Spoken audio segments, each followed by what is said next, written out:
오늘 아침에 우리가 읽은 본문은 이제 예수님께서 그 세 명의 제자들과 함께 변화산에 올라가셨다가 내려오실 이후에 산 밑에서 일어나고 있는 일과 관련된 내용이 기록이 되어져 있습니다. 예수님께서 변화산에서 내려와 보니까 이제 제자들과 서기관들, 율법학자들이죠. 서기관들하고 논쟁을 벌이고 있는 장면이 이렇게 목격이 되어집니다. 논쟁의 이유는 뭐냐면 어떤 사람이 말 못하는 귀신 들린 아들을 데리고 와가지고 그 아들을 좀 고쳐달라고 했는데 고쳐주지를 못했기 때문입니다. 예수님께서 그 상황을 보시면서 19절에 이렇게 말씀하죠. 대답하여 이르시되 믿음이 없는 세대야 내가 얼마나 너희와 함께 있으며 얼마나 너희에게 참으리요 그를 내게로 데려오라 하시매 라고 이렇게 말씀을 합니다. 그러고 나서 이제 아버지에게 이 아이가 언제부터 그랬느냐라고 묻고 아버지는 어릴 때부터 이 모양입니다 라고 얘기했더니 그 얘기를 듣고 예수님께서 결국은 그 아이를 고쳐주셨다고 하는 내용입니다. 그러자 이제 제자들이 예수님께 묻죠. 왜 자신들은 그 아이를 고치지 못했습니까? 묻자 예수님께서 마지막 절에 29절 이렇게 얘기합니다. 이르시되 기도 외에 다른 것으로는 이런 종류가 나갈 수 없느니라 하시니라 이렇게 말씀을 합니다. 우리가 너무나 잘 알고 있는 그런 내용인데요. 이 29절에서 예수님께서 기도로 쫓아내지 않고는 어떤 수로도 쫓아낼 수 없다라고 하신 말씀은 뭐냐면 귀신을 내어 쫓는 일은 우리 사람이 할 수 있는 일이 아니다라고 하는 말입니다. 하나님만 하실 수 있는 일이다라고 하는 말씀인데요. 근데 이제 오늘 본문에 보면 본문이 조금 좀 이상합니다. 왜 이상하냐면 분명히 처음에는 그 아이가 말 못하게 하는 귀신이 들렸다 이렇게 얘기를 하고 있어요. 그럼 말만 못해야죠, 그죠? 근데 본문 내용을 보면 말만 못하는 게 아니라 나중에는 듣지도 못한다 그러고 그 귀신이 그 아이를 불 속에도 집어넣고 심하면 경련도 일으키고 이런 모습으로 완전히 말만 못하는 게 아니라 완전히 그 삶이 완전히 망가져 있는 그런 상태, 지경에 이르는 모습을 우리에게 보여줍니다. 얘기가 점점 좀 바뀌어져요.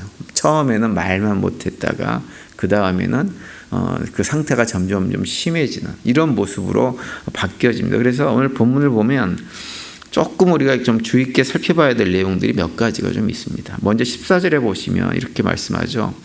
이에 그들이 제자들에게 와서 보니 큰 무리가 그들을 둘러싸고 서기관들이 그들과 더불어 변론하고 있다 이렇게 되어 있는데요. 왜 제자들이 서기관들하고 변론을 하고 있었을까요? 논쟁을 하고 있었던 이유가 뭘까요? 귀신 들려서 말 못하는 아이가 이렇게 아이를 아버지가 데리고 왔으면 그걸 고쳐주는 문제가 논쟁할 거리는 아니잖아요. 그렇죠? 제자들이 그 아이를 못 고쳐주면 제자들이 능력이 없어서 못 고쳐주나 보다라고 생각을 하면 그만인 문제입니다. 근데 그걸 못 고쳐준다고 무슨 제자들하고 그 아버지하고 특별히 서기관들이 와가지고는 제자들하고 막 논쟁하고 이럴 내용이 아무것도 없는 문제입니다. 그런데 오늘 본문에서는 서기관들이 제자들과 더불어서 논쟁을 하고 있었다, 변론하고 있었다 이렇게 기록을 하고 있어요. 그리고 또 19절에 보시면 예수님께서 믿음이 없는 세대여 내가 얼마나 너희와 함께 있으며 얼마나 너희에게 참으리요 라고 말씀하는데요. 이 얘기는 누구에게 한 얘기일까요? 제자들에게 했을까요? 아니면 제자들과 논쟁을 하고 있던 서기관들에게 했을까요? 아니면 아이의 아버지에게 했을까요? 그리고 또 한 구절은 22절에 또 이제 그 아이의 아버지가 예수님께 그렇게 얘기하죠. 무엇을 하실 수 있거든 우리를 불쌍히 여기소서 이렇게 얘기합니다. 그러자 이제 그 얘기를 했다가 예수님에게 야단 맞죠. 할 수 있거든 무슨 일이냐. 믿는 자에게는 능치 못할 일이 없다. 이렇게 책망성 야단을 맞습니다. 그러니까 이런 내용들이 조금 우리가 이해가 되지 않는 장면들이 기록이 되어져 있는 것이 오늘 본문입니다. 그래서 단순히 오늘 본문이 예수님께서 귀신 들린 아이를 고쳐주셨다. 믿는 자에게는 능치 못할 일이 없다라고 하는 것에만 초점을 맞출 본문은 아닙니다. 이 성경에서 귀신이 들렸다고 하는 것은 그냥 물리적으로 정말 귀신이 들려가지고 비정상적인 말이나 행동을 하는 그런 모습을 의미하는 것이기도 합니다. 그래서 실제로 이제 우리가 잘 알듯이 신내림을 받은 무당, 가짜 무당이 아니라 진짜 신이 내려가지고 무당 역할하는 경우 사람 보면 그런 사람들은 보통 사람들은 감당할 수 없는 일들을 하는 경우가 덜어 있어요. 대표적으로 그 칼 위에서 춤을 추잖아요. 그죠? 작두 위에서 춤을 춥니다. 작두 날을 갖다가 시퍼렇게 되어 있는 상태에서 춤을 추는데 발이 아무렇지도 않아요. 실제로 그런 일들이 벌어지죠. 성경에서도 그 거라사 지방에서 군대 귀신 들렸던 사람 같은 경우 보면 사람들이 그 사람을 어떻게 해서든지 붙잡아 놓으려고 그랬는데도 그 무엇으로도 심지어는 쇠사슬로 묶어놔두고 다 끊어버리고 도망치고 막 이래가지고 어쩔 줄 모르는 사람들이 그런 걸 보여주기도 합니다. 그리고 실제로 그 축기, 귀신 들린 사람들 안에 있는 귀신을 내쫓는 목사님들 그 얘기를 들어보면 물리적인 귀신이 이렇게 들린 경우에 그렇다 그러죠. 그 귀신을 쫓아내려고 그러면 그 귀신이 그 안에서 엄청난 힘으로 거부하는 경우가 상당히 많다고 합니다. 이게 이제 실제로 귀신 들린 사람들의 어떤 모습이에요. 그런데 성경에서 귀신이 들렸다는 표현을 할 때에는 물론 그런 물리적인 귀신이 들린 상태를 말하기도 하지만 귀신 들렸다는 또 다른 의미는 무엇이냐면 에덴 동산에서 타락한 인간이 가진 어떤 타락한 본성을 절대로 바꿀 수 없을 만큼 굳어져 있는 그 인간의 상태. 그래서 끊임없이 하나님을 대적하고 하나님을 떠나 살려고 하는 인간의 그런 완고한 마음의 상태를 얘기할 때 귀신 들렸다라고 얘기를 하는 거예요. 그래서 그 완고함이 하나님을 대적하는 그 모습이 마치 귀신 들린 자들이 강력한 힘을 가지고 주변 사람들이 어떤 도움도 어떤 제지도 다 거부하고 그걸 갖다가 물리치고 하는 것과 똑같은 모습이 뭐냐면 우리 타락한 인간들의 그 완고함, 고집스러움 이것을 묘사하는 것입니다. 그래서 오늘 본문에서 귀신 들린 아들을 데려온 사람은 사실은 귀신 들린 아들을 데려왔다고 표현을 하고 있지만 그 아버지 자체를 얘기하는 거예요. 아버지 자체를. 그래서 그 아버지 자체가 아들을 고쳐달라고 왔지만 사실은 진짜 고침을 받기 위한 것이 아니라 무엇이냐, 그 마음속에 예수님을 대적하는 마음이 있어서 예수님을 시험하고 하기 위한 목적으로 서기관들을 대동해서 예수님 앞으로 나온 것입니다. 제자들에게. 그래서 14절에서 그 율법학자들, 서기관들을 언급하고 있는 거죠.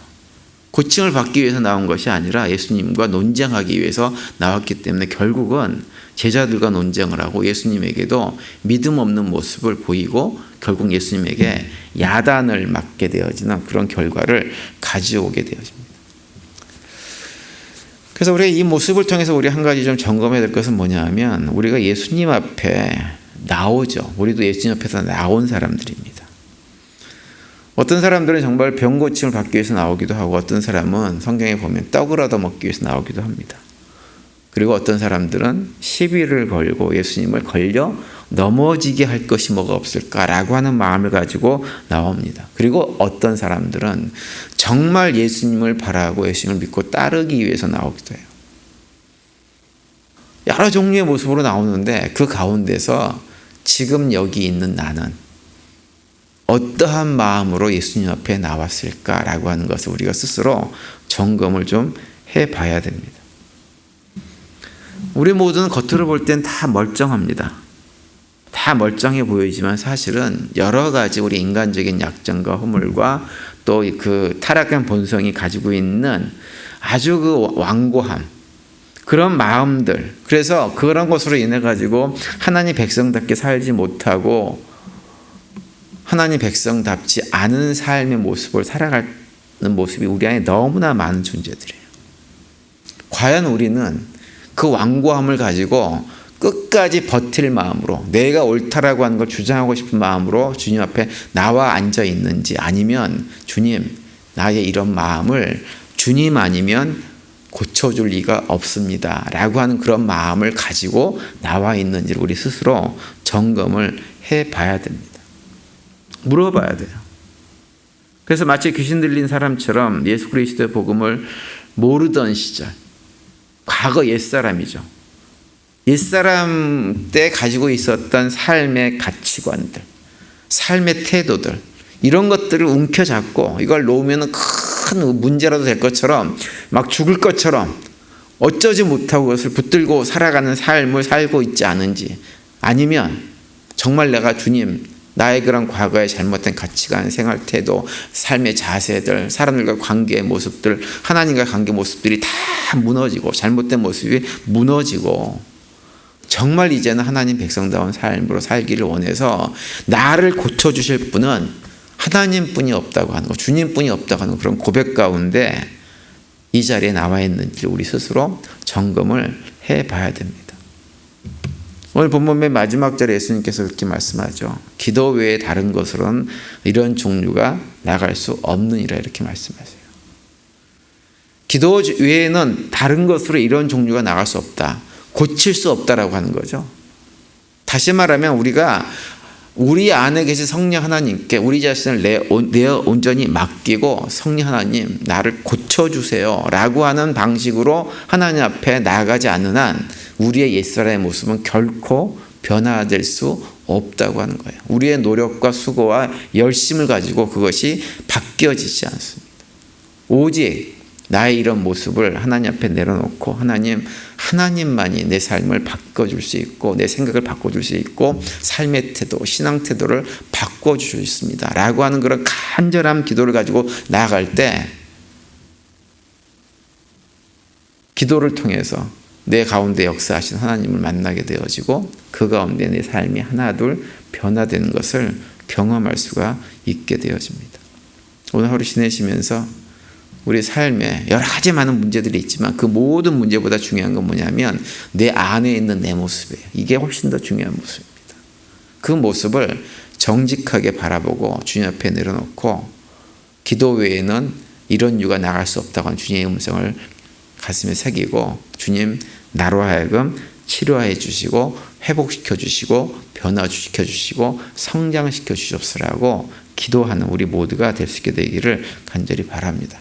그래서 오늘 하루의 분량만큼 나를 새롭게 하시는, 변화시켜 주시는 그런 하나님 은혜의 능력들을 맛보고 경험하고 누리는 복된 하루가 되시기를 간절히 바랍니다. 오늘 그런 고백 가운데 믿음으로 승리하시는 복된 하루가 되시기를 간절히 축원을 드립니다.